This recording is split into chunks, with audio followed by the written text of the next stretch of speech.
मीठे फ्रूट आप चीकू खाइए, आप केला खाइए, आप आम खाइए, आपको शुगर नहीं बढ़ेगी। हमारा जो वैदिक आयु है ना हम लोगों की वो 400 वर्ष है। शहद चीनी से बेहतर है, ऐसा है क्या? फ्रूट्स को लेके बोला जाता है कि शुगर वाले पेशेंट जो लोग हैं वो फ्रूट्स ले सकते हैं या और शहद, दो चीज बताइए जरा। हाँ, देखिए पहले फ्रूट्स की बात करता हूँ, फिर बाद में शहद की बात करूंगा। ठीक है। आप जानते हैं कि भैया फ्रूट भी आप नहीं खा सकते। जो हाइपरग्लाइसेमिक इंडेक्स वाले फ्रूट हैं उन्हें छोड़ना पड़ेगा। बहुत सारे ऐसे लोग आपको मिलेंगे जो बोलेंगे आप फ्रूट खाइए कोई शुगर नहीं बढ़ेगी। नहीं, वो एक तरह से आपको थोड़ा सा भ्रमित कर रहे हैं। आप रोटी, चावल, पनीर इन सब से दूर होकर के फ्रूट से अपना पेट भर रहे हैं, तो comparatively you are in a better condition. गेहूं, चावल जिनके हाइपर ग्लाइसेमिक इंडेक्स बहुत हाई है एंड फाइबर कंटेंट बहुत कम है, जो मैदे की रोटी हम खा रहे हैं उसमें फाइबर नहीं है, हाँ। तो बेसिकली वहां वो सब छोड़ के अगर आप पेट फ्रूट से भर रहे हैं तो आप कंपैरेटिवली फायदे में रहेंगे। लेकिन ये कहना कि मीठे फ्रूट आप चीकू खाइए, आप केला खाइए, आप आम खाइए, आपको शुगर नहीं बढ़ेगी, ऐसा नहीं है। अरविंद जी, बहुत होशावास में बोल रहा हूं, इस मिथ से बाहर निकलना है कि जो फ्रूट्स जो होते हैं मीठे, उनकी जो मिठास होती है, उनमें जो फ्रक्टोज है वो आपको कोई नुकसान नहीं पहुंचाएगा, आपको बहुत नुकसान पहुंचाएगा। तो डायबिटिक पेशेंट्स को फ्रूट्स संभल करके लेना है या बहुत कम मात्रा में लेना है, सिलेक्टिव फ्रूट्स लेना है।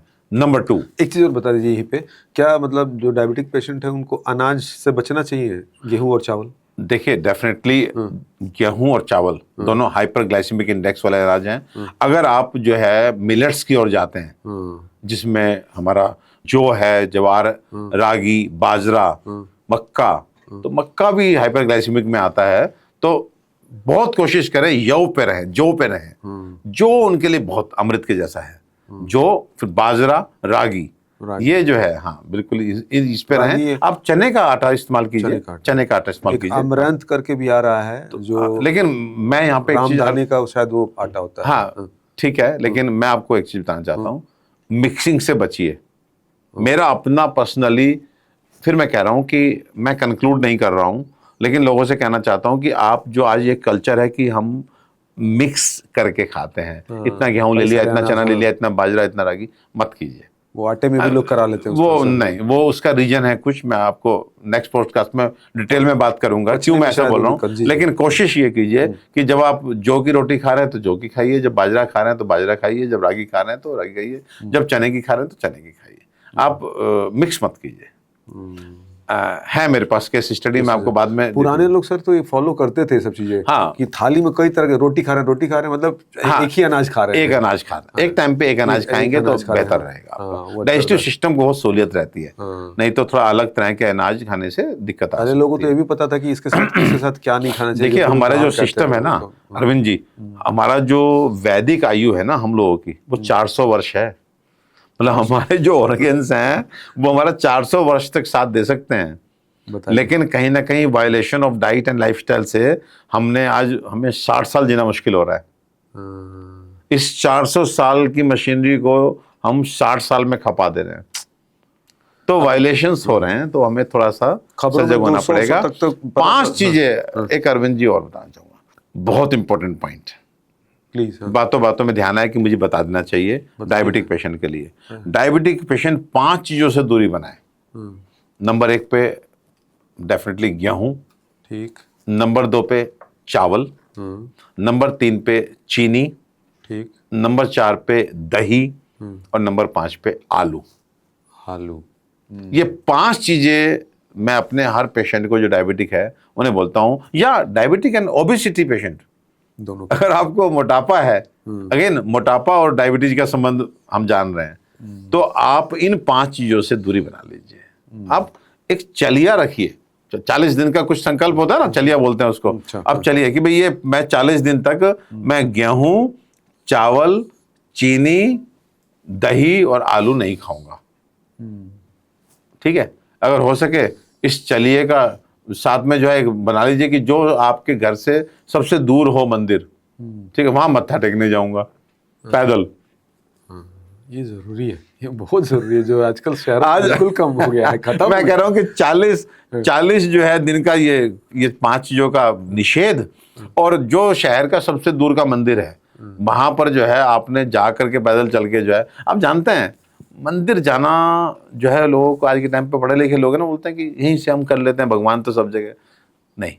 जब आप चल करके मंदिर जाएंगे और वहां जाके मत्था टेकेंगे, भगवान के प्रति आप जो है नतमस्तक होंगे, आप जानते हैं आप ना केवल अपने तन के लिए अच्छा कर रहे हैं, बल्कि मन को भी इतना सुकून और इतना आत्मबल मिलता है कि आपका जो तनाव होता है वो कहीं ना कहीं दूर होता है। कि एक शक्ति, एक ऊर्जा जो पूरी सृष्टि को चला रही है, मैं उसके संपर्क में आ रहा हूं, मैं उसका होता जा रहा हूं। आप मेरे भावों को शायद समझ पाए मैं क्या कहने की कोशिश कर रहा हूं।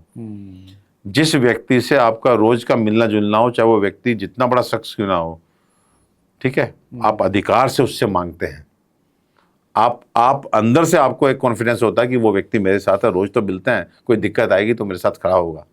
तो उस भगवान जो सृष्टि को चला रहा है, पहले उससे थोड़ा संपर्क तो साधिए, सही बात है। फिर जो विश्वास और जो आत्मबल आपके अंदर आएगा कि भगवान मेरे साथ है, दुनिया गई भाड़ में, वो जो कॉन्फिडेंस है, ये जो स्टेटमेंट आपका दिमाग आपको बताएगा कि रोज तो उसके चरणों में जाके नतमस्तक होता है, वो कैसे भूल जाएगा तुमको। तो ये सब भाव, ये सब बातें, ये एक्चुअली हो सकता है कि हम ना समझा पाए, लेकिन आज के टाइम पे सौभाग्य अरविंद, विज्ञान इसको समझ पा रहा है। बहुत सारी चीजें ऐसी है ना सर जो बनाई गई है, एक नियम में बांध दिया गया। मैं फिर कह रहा हूं, जो हमारे बड़ों ने बनाया है, आज हमको रिसर्च की आवश्यकता नहीं है, हमें उस सब ज्ञान जो वैदिक ज्ञान उसे फॉलो करने की आवश्यकता है। हर चीज, आप कोई सवाल तो बोलिए जिसका जवाब आपको भगवत गीता में ना मिले। अद्भुत है। अगर मंत्रोच्चारण के लिए कहा गया है, गायत्री मंत्र का जाप कीजिए, महामृत्युंजय मंत्र का जाप, ये सिद्ध मंत्र है।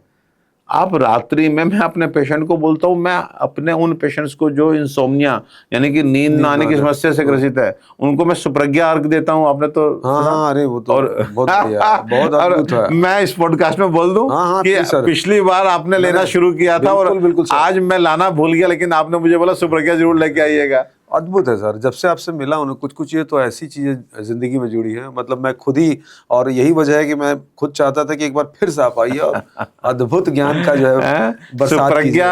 अब जानते हैं, आज मेरे पास एक सज्जन आए जिन्होंने मेरे क्लिनिक पे आज सुबह, तो नाम लेना उचित नहीं है, बहुत बड़ी पर्सनालिटी है, मैंने आपसे जिक्र कर दिया, गाड़ी में आते वक्त आपने बताया था। तो 25 वर्ष बाद उन्होंने कहा कि मैं आज जो है बच्चों की तरह नेचुरल स्लीप सोने लगा हूं जब से मैंने आपका सुप्रज्ञा लिया। नहीं तो पहले मैं नकली नींद सोता था। वो उन्होंने शब्द का इस्तेमाल किया, नकली नींद सोता था।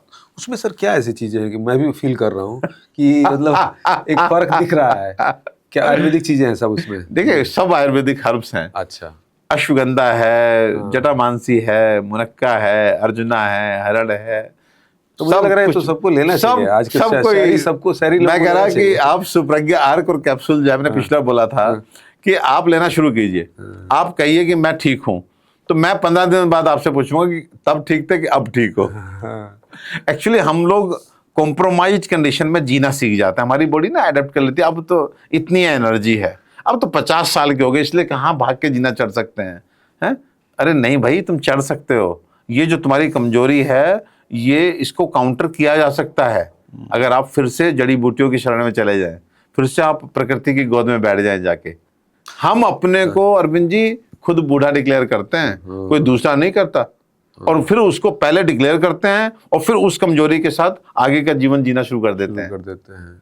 जिनको नेचुरल स्लीप नहीं आती, या जिनको लगता है कि खुशी नहीं है, उतना मोटिवेशन नहीं है, अरे भाई सुबह 9-10 बजे अरविंद जी एसी चैम्बर में जाके बैठ जाते हैं, रिवॉल्विंग चेयर पे ऐसे ऐसे करके काम कर रहे होते हैं। 6 बजे तो जब मन होता है कॉफी मंगाते हैं, जब मन होता है कोल्ड ड्रिंक मंगाते हैं, जब मन होता है जैसे मर्जी बैठ जाते हैं। 6 बजे ऐसा क्या हमने परिश्रम कर लिया कि हम जो है उसके बाद एकदम थक गए और इरिटेट हो गए और हम किसी से बात नहीं कर रहे? तो ये सब एक्चुअली मेंटल फैटिक है। ये आज हम शारीरिक रूप से नहीं थक रहे, हम दिमागी रूप से थक रहे हैं, लेकिन हमने दिमाग को ताकत देने वाली कोई चीज दी ही नहीं। जो नर्वाइन टॉनिक है, जो सीधे जाके आपके ब्रेन को पोषित करते हैं। तो मैंने नाम क्या दिया सुप्रज्ञा को, दिमाग का ईंधन। अच्छा, उस पे लिखा है दिमाग का ईंधन, दिमाग का ईंधन ना, तो दिमाग में ईंधन डालिए, फिर देखिए कैसे दिमाग चलता है। आज के टाइम में मुझे लग रहा है मेंटल हेल्थ के प्रति भी लोगों को बहुत ज्यादा अवेयर होने की मैं तो कहता हूँ अगला जो आपका पॉडकास्ट अगर आपको लगे लोगों की डिमांड रहे, मैं आऊंगा, हम मेंटल हेल्थ पे बात करेंगे। बताइएगा कि आप लोगों को अगर लगता है कि इस पे बात होनी चाहिए, जैसे मैंने शुरू में ही बोला, ये आपकी वजह से ये पॉडकास्ट हो रहा है। आप कमेंट में जाकर देखिए, शुगर को लेके बहुत लोगों ने रिक्वेस्ट किया है और हम कर रहे हैं, और जो मिल रहा है ना आपको, वो आप समझ रहे होंगे। बताइएगा कैसा लगा आपको, इसमें कुछ अगर डाउट हो, कोई कहीं से कुछ अगर आप कॉन्ट्रडिक्टरी बात भी करना चाहते हैं तो मोस्ट वेलकम। हम तो तैयार हैं, लेकिन हम एक अरविंद जी कहेंगे, मेरे को गाली देने से पहले वहां पॉडकास्ट पे कमेंट में आप अपना रेफरेंस जरूर देना कि ये डॉक्टर गलत बोल रहे हैं, देखो ये चरक ये लिख रहे हैं, सुशीत ये लिख रहे हैं। लेकिन लोग केवल गाली देके भाग जाते हैं। ऐसे आज एक कमेंट आया था, मैंने रिप्लाई भी किया उस पर, आपको लेके बोल रहे थे, मैं कि भैया वो ऐसा नहीं है कि वो कोई भी आ रहा है और किसी को भी बिठा ले, ऐसा नहीं है। वो एमडी डॉक्टर हैं, बीएमएस हैं, 15-16 साल उन्होंने दिल्ली के टॉप मतलब हॉस्पिटल में उन्होंने सर्विस दी। मैं तो कह रहा हूँ कि वो सब ठीक है, लेकिन पॉडकास्ट थोड़ा मत देखिए, पूरा देखिए। पूरा देखिए नहीं, विद रेफरेंस आइए ना। रेफरेंस है, हाँ। किसी को आप कह दें आप गलत हैं और कह के भाग जाइए,